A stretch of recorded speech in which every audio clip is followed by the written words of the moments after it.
Nora's days blurred into one another like rain-streaked windows on a bus route she couldn't change. Morning began with the hiss of the espresso machine at the cafe, steam curling through warm light, the scent of roasted beans settling on her clothes like a second skin. She moved behind the counter with muscle memory precision, offering quiet smiles to customers who didn't bother to learn her name. Her hands worked fast, steady, efficient.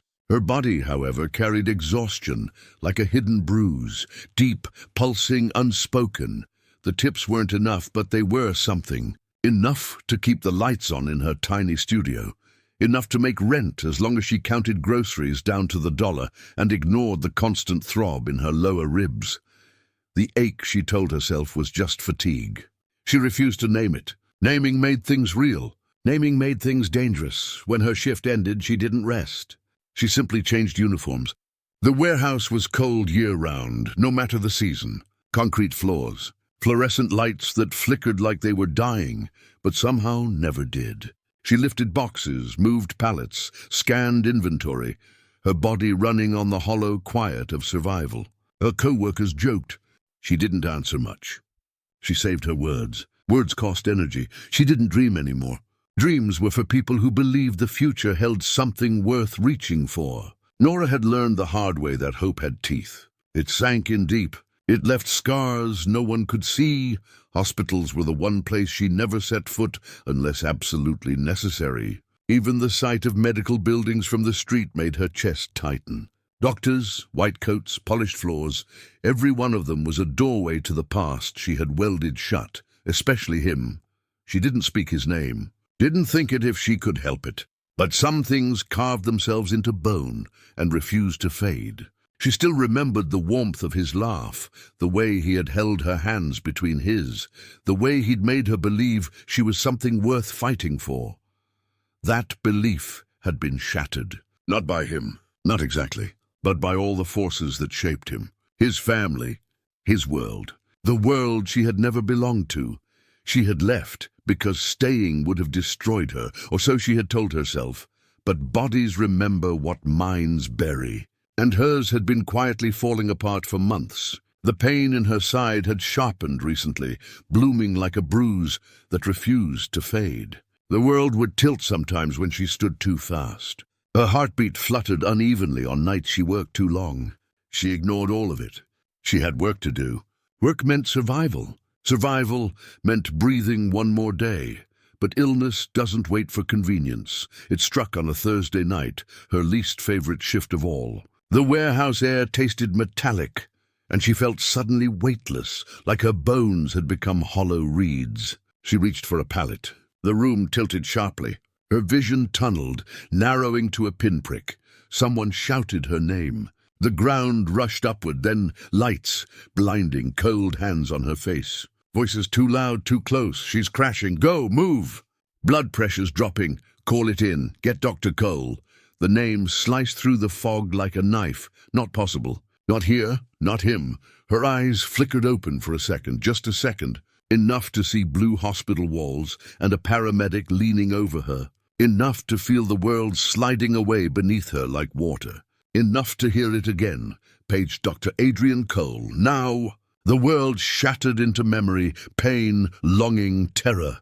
Then everything went dark. Adrian had seen thousands of patients. He had walked into emergency rooms filled with blood and panic without flinching. He had learned to silence every instinct except the one that saved lives. But when he stepped into that trauma bay and saw Nora Hayes lying on the stretcher, his breath left his body like someone had struck him.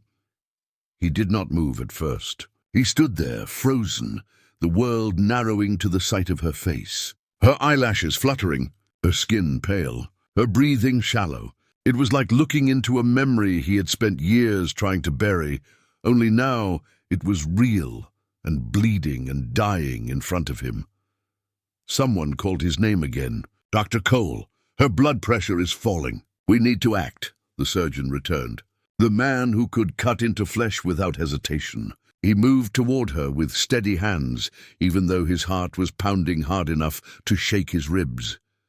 He touched her wrist to check her pulse. The contact was small and brief, but it unspooled 5 years of distance in an instant. A surge of something old and dangerous rose in him, but he pushed it down. He could fall apart later. Not now. They transferred her to a treatment room. Nurses moved quickly. Monitors beeped. Voices layered over each other. He ordered tests, fluids, scans. Every action was precise, efficient, controlled. The kind of control that came from years of training layered over heartbreak. He knew her medical chart would explain what had happened, but he also knew charts never told stories right. They didn't say how someone learned to get up after being broken. They didn't say how someone lost everything and still found the strength to breathe. While they worked, her eyes opened just barely. Not fully, just enough to see him standing above her, her lips parted. Her voice was a whisper, scraped raw. No, not a request. Not fear, just recognition. Just all the years between them crushed into one sound. He leaned closer. You are safe. I have you. Stay with me. Her eyes fluttered closed again when the medication took hold. When the scans came back, the room grew quiet. It was worse than he expected. Internal bleeding, stress-related degradation in her immune system, malnutrition, long-term physical strain. All the signs of someone who had been surviving instead of living. He felt a sharp anger tear through him. At life, at himself, at the world that had forced her to become this. She needed surgery. Not major, but urgent. He prepped to perform it himself. Other surgeons offered to take over. He refused without raising his voice. No one questioned him after that. The operating room was cold, metal, white lights. The place where life and death hung side by side, waiting for hands to decide. His hands did not shake. He repaired the bleed. He stabilized her. He stitched her back together with quiet precision, thread passing through skin like time closing old wounds. When it was over, he stood beside her bed in recovery, watching her breathe, watching her chest rise and fall, the soft rhythm of life returning. He remembered the girl she used to be, the girl who laughed easily, the girl who held his face with both hands like he was something good. This woman was different, sharper, scarred, built of storms. He respected her more for that. Hours passed. Night shifted into early morning. He did not leave. He did not sleep. When her fingers twitched weakly against the blanket, he reached out and covered her hand with his. You came back into my life. He whispered it to the quiet room. I'm not letting you disappear again. But Nora's world was not done testing them, because when she woke, she was going to remember not just him, she was going to remember why she left. When morning rose through the hospital blinds, it did not come gently. It came like a truth that could no longer stay quiet. And Nora opened her eyes into that kind of morning, the kind that forces memory to surface whether you want it or not. Her vision was blurry at first. Her breath slow, her body heavy, like she had been pulled back from somewhere too far away. She did not move. She only listened to the quiet hum of machines and the soft echo of footsteps in the hall, and the faint, muted thud of her own heartbeat, reminding her she was still here, still breathing, still trapped in a story she thought she had left behind. She turned her head, and he was there, sitting in the chair beside her bed. His arms folded, his posture still, and alert, like he had not slept, his eyes fixed on her face, as if he had been waiting for exactly this moment. His name rose in her chest before her mind could stop it, Adrian. But she did not say it, not aloud. Not yet the sound of his breathing broke. Into her awareness, steady, familiar, painful, because nothing familiar should still hurt this much, he spoke first. His voice, quiet, careful, like approaching a wounded animal. I am glad you're awake. And she hated how those words felt warm and cruel. At the same time, she tried to sit up, and the pain in her abdomen pulled sharp. But she refused to show it, refused to let him see her break. Not anymore. He reached to help her, and she flinched away. His hand froze in midair, and the space between them filled with everything unsaid. You collapsed. He said you nearly died. They brought you here. I was on call. I operated. She did not thank him. The words lodged behind the wall, built from years of survival. Instead, she asked the only question that mattered. Why are you here? You should have let someone else take the case. You should have stayed gone." His jaw tightened. He did not look away. "Because I couldn't let you die, not again." Not after. Before his voice shook just enough that she heard the truth. He still felt it, all of it, every wound, every memory, every loss. And that made her angry, because she had spent years teaching herself not to feel what he had abandoned. She stared at him, and something inside her cracked, but not in the way he might have hoped. It cracked in the way storms crack open the sky, letting lightning strike. What should never burn, her voice, came out low, raw. "You don't get to act like you cared. You don't get to sit there and look at me like I am something precious you left. I begged you to stay, and you left." The words hit him, and he took them without defending himself. He looked tired, older, softer. "In ways sorrow carves into a person, I know," he said. And she hated how much pain lived in those two words, "I know." "And I was wrong. I was weak. I thought it was the only way to protect you. But I should have fought for you, for us. I should have chosen you." She closed her eyes, and memory rose up like floodwater. The night outside his family's estate, the rain soaking through her clothes, the way her knees hit pavement when his mother told her the choice she had to make: leave him or destroy his future. The whispered threats, the promises of ruin, the world that refused to make space for her, and the child she carried. The child she lost alone. Her fingers curled into the blanket, and for a moment she couldn't breathe. He saw it. He saw the memory hit her, and something in his face broke wide open. "What happened after you left?" he asked, voice barely holding itself together. "Something did I know. Something happened. Nora, please look at me. Tell me what I didn't see. Tell me what I failed to protect you from." She opened her eyes, and the truth flickered there, like fire about to catch. She could tell him, she could set the world, burning with 3 sentences. But before she could speak, a knock came at the door, a nurse with a chart, a test result, a piece of information that shifted everything in an instant. Her condition was not just exhaustion, not just dehydration, not just stress. A deeper reason lay beneath the collapse, a reason that would drag both of them back into the past. They had never escaped. The nurse hesitated, then spoke softly. "You need to know the tests. Show something significant. Nora, you are pregnant." Room did not move, but both of their hearts did, and nothing would ever be the same again. The room felt smaller after those words, like the walls had moved closer and the air grew thick enough to choke both of them.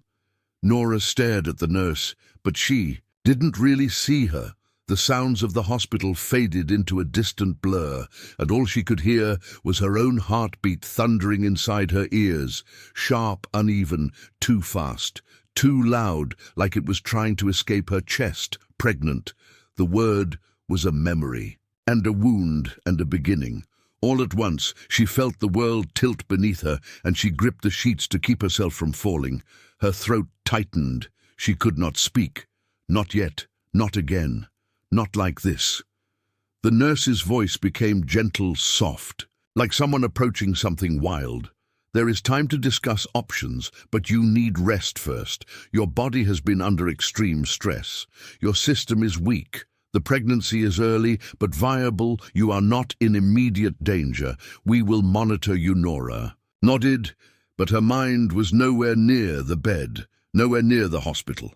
She was back in the bathroom of a tiny apartment 5 years ago, cold tile under her knees, shaking hands, clamped over her own mouth to keep the neighbors from hearing the silent scream. Pain, like fire tearing through her body the moment she knew she was losing something she had not known how to hold on to alone.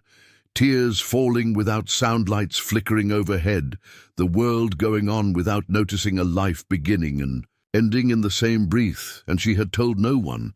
She had buried it deep, sealed it like a grave inside herself, and moved forward, because there was no space for grief when survival demanded both hands. Now fate had brought her back to the same crossroad. But the path was different. This child was not born of abandonment, not born of desperation. It was born of a night where love had still existed, even if they had not admitted it.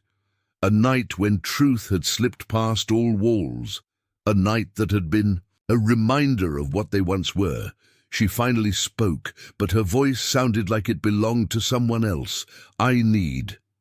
Adrian stood immediately, his body tense, ready to help, and ready for her to deny him. At the same time he stepped back, giving her space, not touching her, not reaching. This time he knew better. The distance between them felt like 1,000 miles, but it was only the length of the bed. He spoke carefully, quietly, not a demand, not a plea, just truth.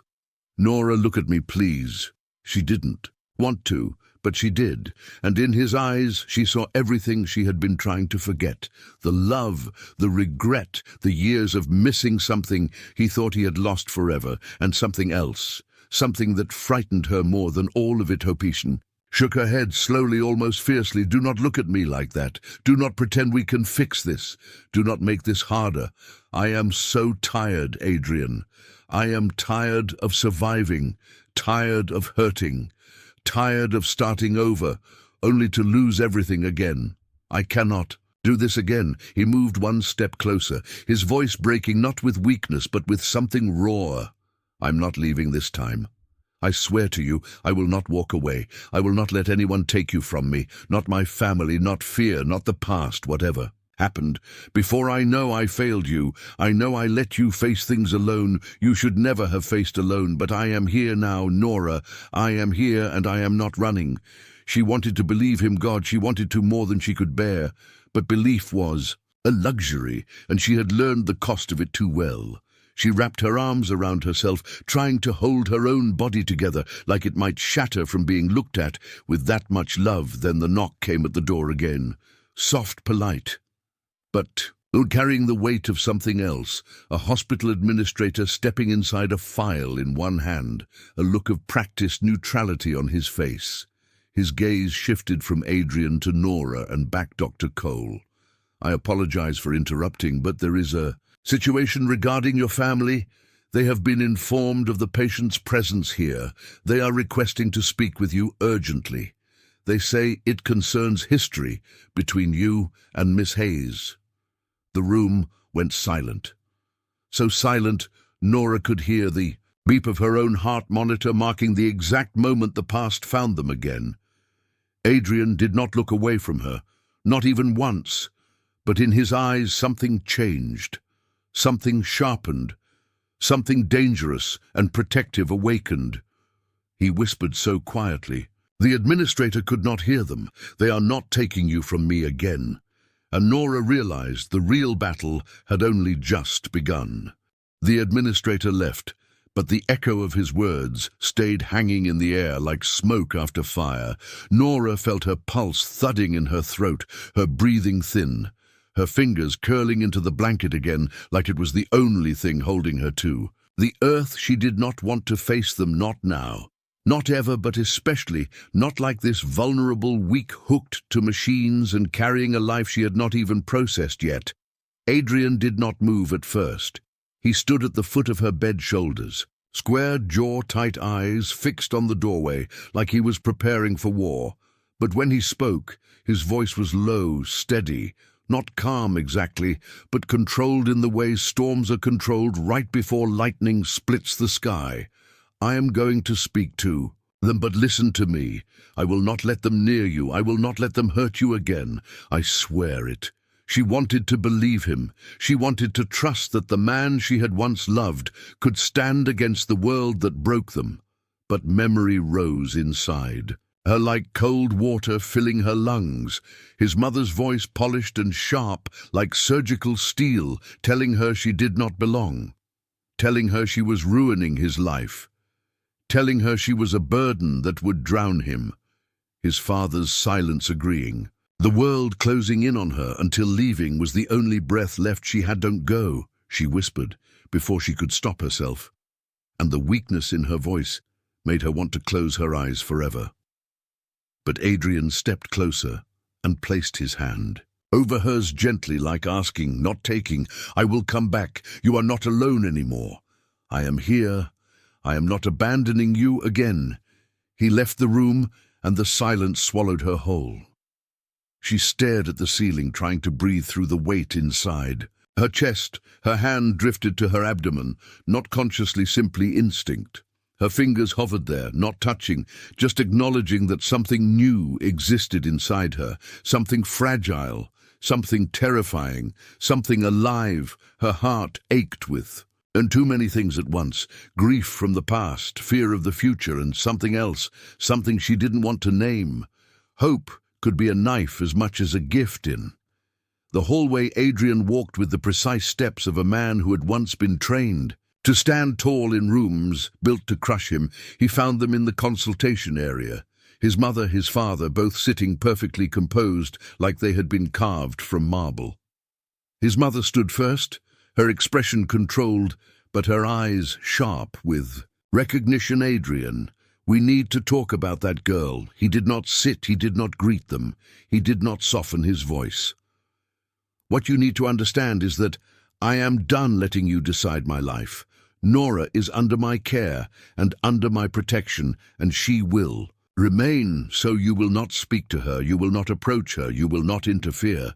His mother's expression did not break, but something cold sparked behind her eyes. Adrian, you are making a mistake. Her presence is already causing complications. And now, with this rumor of a pregnancy, we cannot afford scandal.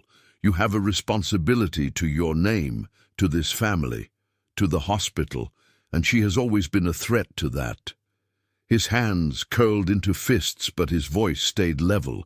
She is not a threat. She is the only thing in my life that ever felt real, and if you try to touch her future or our child, I will take my license, my reputation, and my entire inheritance and walk away from this family.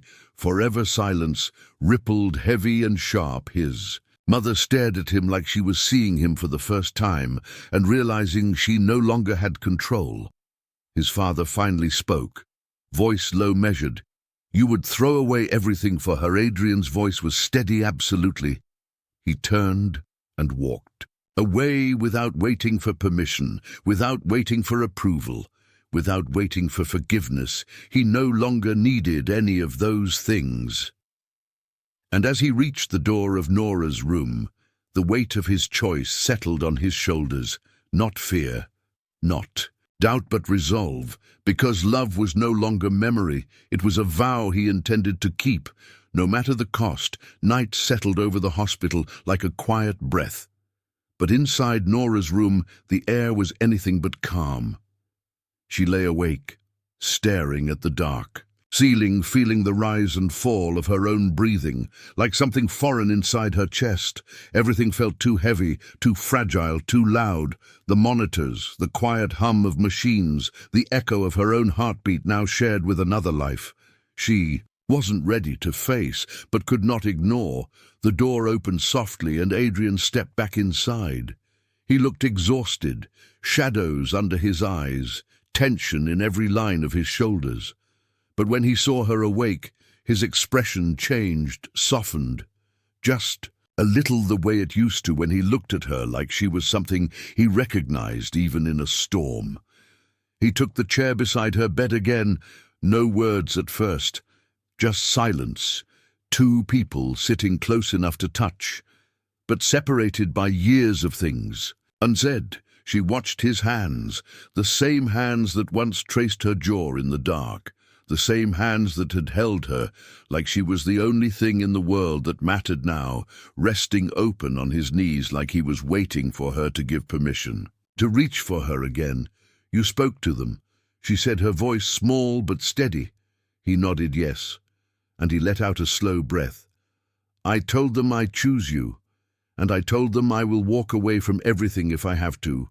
Her heart pulled tight inside her chest. Not quite pain, not quite relief, something in between, something too complicated to name. Why, she asked after all this time. Why no? We looked at her and there was no defense left, no armor, just truth, because losing you was the moment. Everything stopped. Meaning anything. I built a life, I filled it with work, with purpose, with achievement. But none of it mattered. Not really. I thought time would numb it, that I would forget, but I never did, I never could.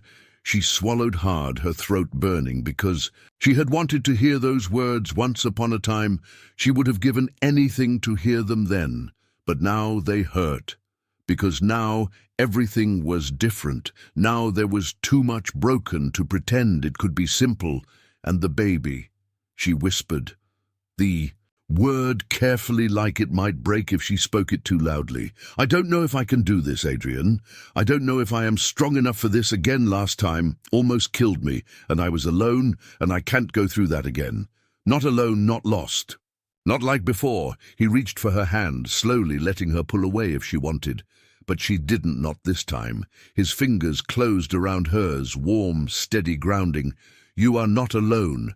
Not now, not ever again. Whatever happens, we face it together. If you want this, if you choose this, I choose it too. She closed her eyes, and tears slipped free, but they were not sharp like old grief. They were soft like something beginning to thaw. She didn't answer with words, she simply held his hand back. And that was enough for the moment. But outside their room, the world was already shifting forces. They could not see gathering like clouds before a storm. His family was not finished. The hospital board was whispering.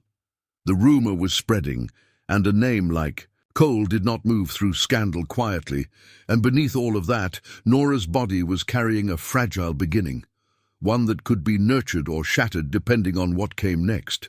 Adrian stayed beside her until she slept, his hand still wrapped around hers, his head bowed as if in prayer, not of religion but of desperation. Do not let me fail her again. And somewhere deep inside, Nora dreamed of a life she had once imagined, but never dared to believe could still be hers. The storm was coming, but for the first time, neither of them planned to run. Morning did not bring peace, it brought whispers. Nurses talking just a little too quietly, administrators walking past the room with glances that lingered a fraction too long. News had spread faster than either of them expected. The story of the surgeon who chose the girl who once disappeared and now carried his child. It moved like rumor always does, fast, hungry, eager to twist itself into something cruel. Nora felt the shift before anyone spoke. It was in the way the nurse avoided her eyes. While adjusting the drip in the way, another paused in the doorway before stepping inside, like the room carried heat she shouldn't touch. She had lived long enough on the edges of other people's judgments to recognize when she had become someone's. Story again. Adrian noticed too, his jaw tightening, his shoulders rigid. Every time someone looked into the room, a fraction too long, he stayed close to her side, not hovering, not smothering, just present a wall between her and the world that had once broken her and left her bleeding. Hours passed like this quiet pressure, slow suffocation. Then the quiet broke, the door opened and a woman stepped inside. Not his mother, not a nurse, not a doctor, someone else entirely. Her presence was sharp, polished, her heels clicking against the floor like punctuation. She wore authority like a tailored coat, and her hands clasped a file that meant trouble before she even spoke. Dr. Cole. She said, her voice calm but cold. We need to discuss the conflict of interest regarding your continued involvement in this patient's care. The board is requesting an immediate reassignment. Nora felt her stomach tighten because she knew exactly what this was. Another separation, another door closing, another attempt to tear them apart while she was too weak to fight. Adrian did not flinch. No, he said simply, and the word landed like a blade clean. Definite, the administrator blinked, taken off guard. Dr. Cole, this is not optional. Your personal involvement compromises medical protocol and the integrity of your position. I'm aware, he said, still calm, still unshaken, and I will resign effective immediately. If you attempt to remove me from her care, the threat was not shouted. It was spoken like fact, like something already decided. The administrator stared, the silence growing heavy between them. Adrian held her gaze and did not waver. Not once.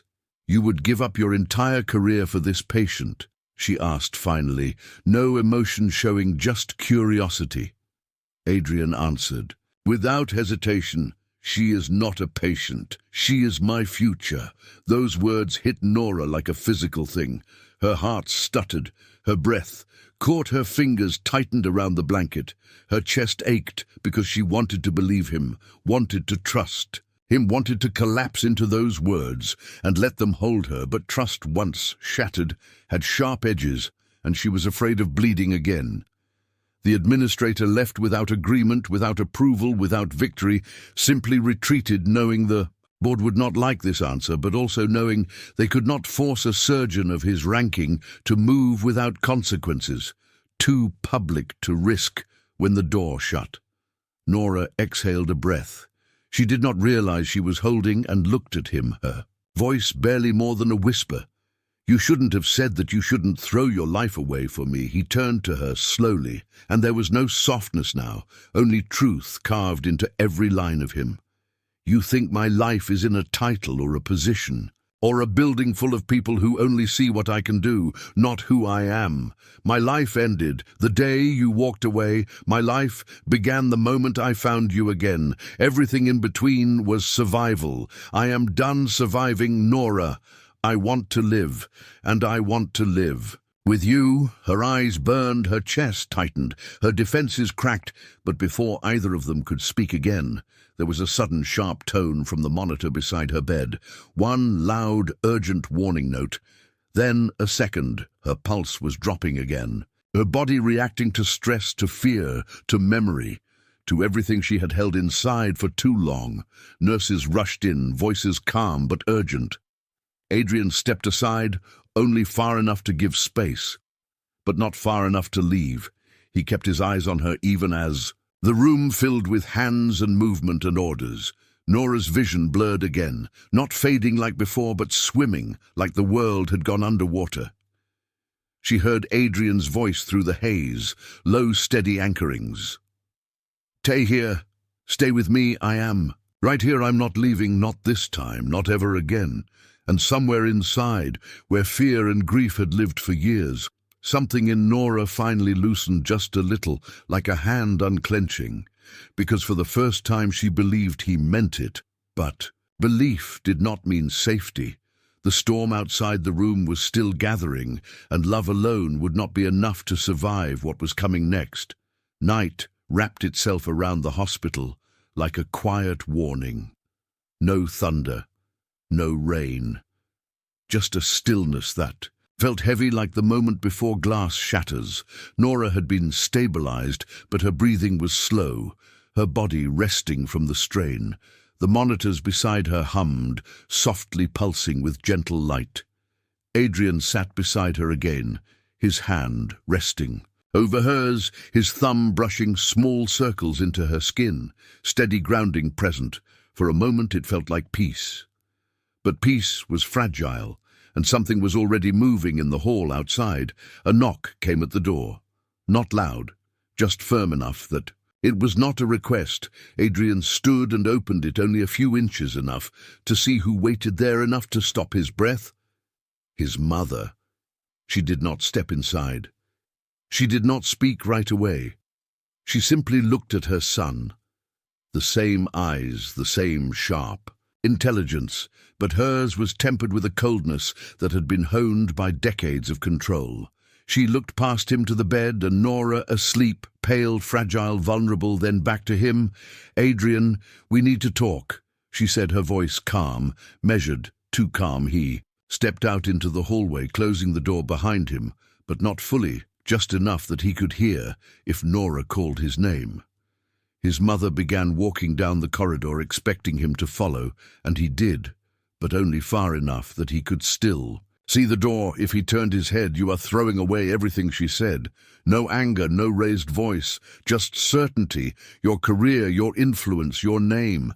This family built its legacy through discipline, not emotional impulse." Adrian did not answer. Right away, he let silence speak for him. Then he finally said, "You have already taken everything you could take from me, except this, and I will not allow you to take her again." His mother's expression did not change. She simply shifted the weight of Her words, "You are blind to what she is bringing into your life again. Scandal, instability, unpredictability, weakness. She will cost you more than she already has. And this time, there is a child involved, an heir involved. Are you prepared for the consequences of tying your future to someone who does not belong in our world?" He turned fully, then eyes sharp, steady voice quiet but edged like steel. "You are correct. She does not belong in your world, and neither do I. Not anymore. I will build a new one. One where she's not something to be ashamed of, one where our child is not born into judgment and cruelty. I am done letting this family decide what love is supposed to look like."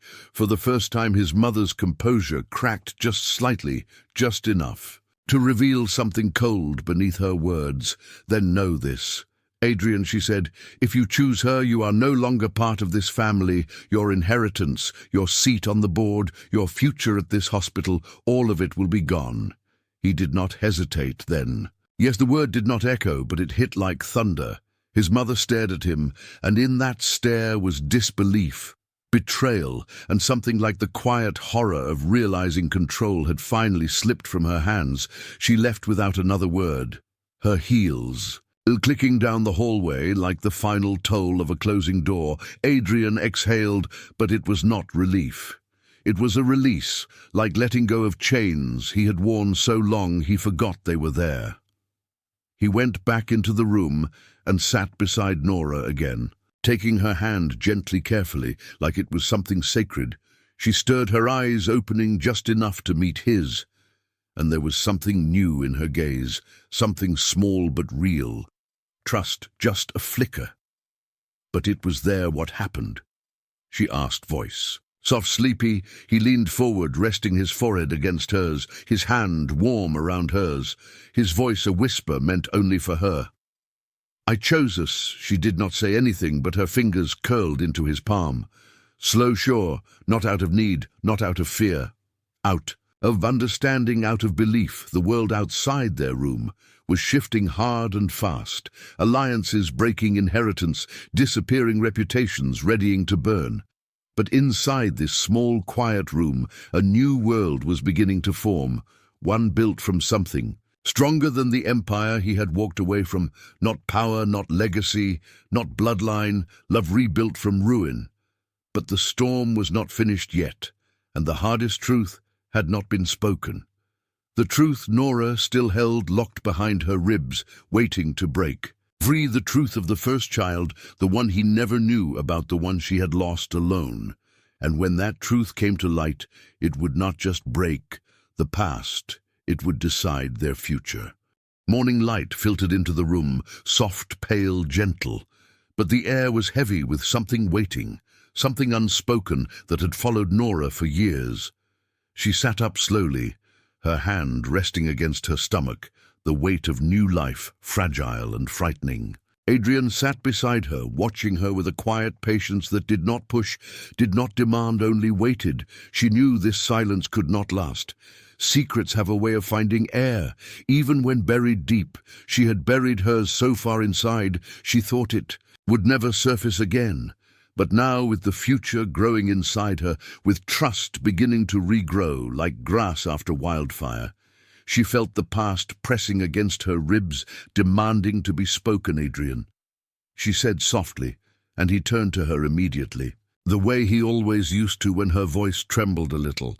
"I need to tell you something I should have told you before, years ago." His expression did not change, not fear, not anger, only attention, steady, open, ready to receive whatever came. Next, because he had already chosen her, chosen them, chosen this future, her hands trembled. She looked down, not at him, not yet staring at the blanket, at her fingers, twisting it like she was holding on to something to keep from breaking. "I was pregnant." Before she whispered, her voice thin but clear. "I was pregnant the night I left. I thought we would build a life together. I thought we were strong enough to survive anything but your mother. She came to see me. She told me I was destroying your future. She said your family would crush me, ruin you if I stayed, and I believed her. I believed I was the reason everything would fall apart." Her breath hitched. She forced herself to continue. I left to save you. I left because I loved you, not because I stopped loving you, but then I was alone and scared, and the world didn't feel big enough for me and a baby, and the pain started, and I lost the child before I even understood how to hold on to anything, and I was alone for all of it, and I could not come back after that. I could not face you. I could not face what I had lost. The words fell into the room like stones dropped into still water. The quiet after was thick enough to drown in. Adrian closed his eyes, and for a moment his breath trembled. His hand rose slowly, like he was steadying his own heart. Then he opened his eyes again and looked at her fully. Nora, he said her name like it was something precious, not something broken. You should not have had to carry that alone. You should not have bled alone. You should not have cried alone. You should not have suffered in silence. You were not supposed to endure that without me, and I am sorry. I was not there. I am sorry. I let them push you away. I am sorry. I did not fight for you. Tears slipped down her cheeks, silent, not violent, not shattering, just releasing something held too tight for too long. She expected anger, accusation.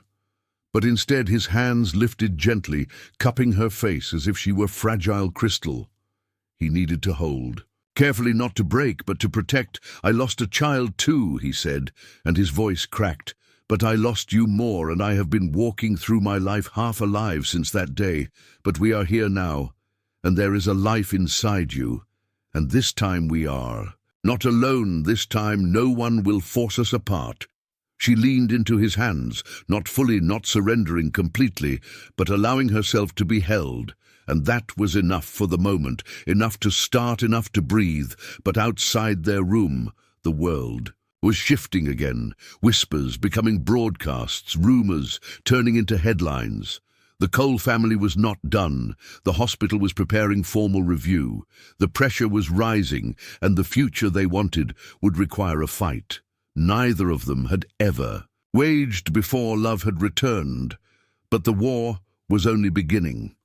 The day of the hearing arrived before either of them felt ready. The hospital board assembled in a long glass room high above the city.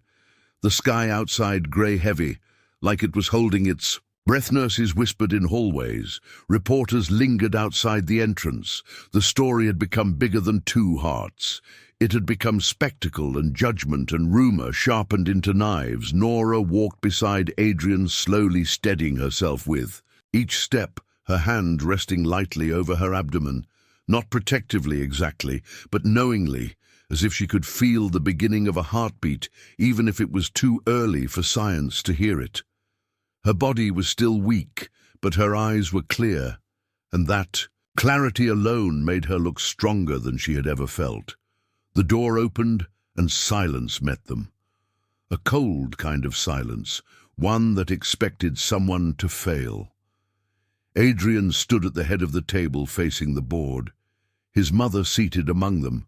Her expression, calm, controlled, distant. Nora stayed by the wall, not small, not shrinking, simply choosing her place as her own, not as something they could position. Dr. Cole, your actions have placed this institution under scrutiny. One board member began, emotionless. Tone, a violation of professional boundaries, an entanglement of personal and medical judgment. You risk the reputation of this hospital. Adrian did not raise his voice. He did not defend himself with excuses. He simply spoke truth. I chose to care for someone I love, and I refuse to apologize for loving her and protecting her. Our policies exist to ensure patients are safe, and she is safest with me because I know her history, I know her mind, I know her strength, and I know the damage this institution once caused her through the influence of this very family. Eyes shifted around the table, a crack forming in the mask of neutrality. His mother lifted her chin. Cold, proud. You are emotional, Adrian, and emotional men do not lead families or legacies. Looked at her, and for the first time in his life, he was not the child standing in her shadow. He was a man standing in his truth.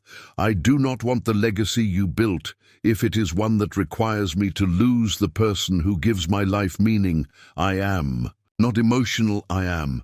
Awake, Nora stepped forward, then her voice quiet but carrying more weight than the entire room.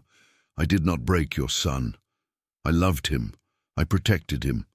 I walked away so that he would not be destroyed by choosing me. I carried grief. Alone while you continued living untouched.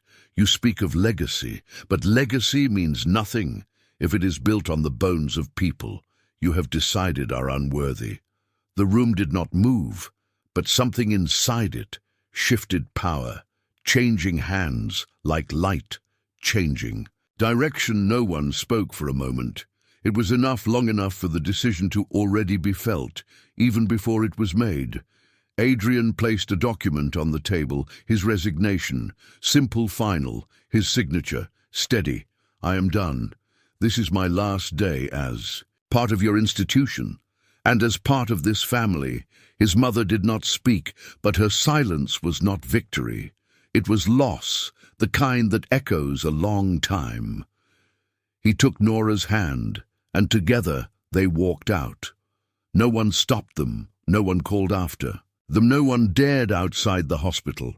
The air felt different, wide open, clean. They walked slowly down the steps, the world loud around them. But inside there was quiet. The kind of quiet where futures begin. Nora paused on the sidewalk, her breath trembling. Not from fear, but from something deeper, something softer. She looked at him, her eyes shining, and said only one thing: you came back. And he answered the same way he had promised before, always. Months passed. Their small apartment grew warmer, brighter, filled with the soft sound of new life, growing laughter returning in pieces like sunlight breaking through clouds. And when their child came into the world, tiny fingers curling around Adrian's trembling hand, Nora cried, not from pain, but from something full, something complete. He held both of them close, and nothing was missing anymore. Love had not been destroyed by time or distance or grief, had only been waiting to be chosen again, and this time they chose each other forever.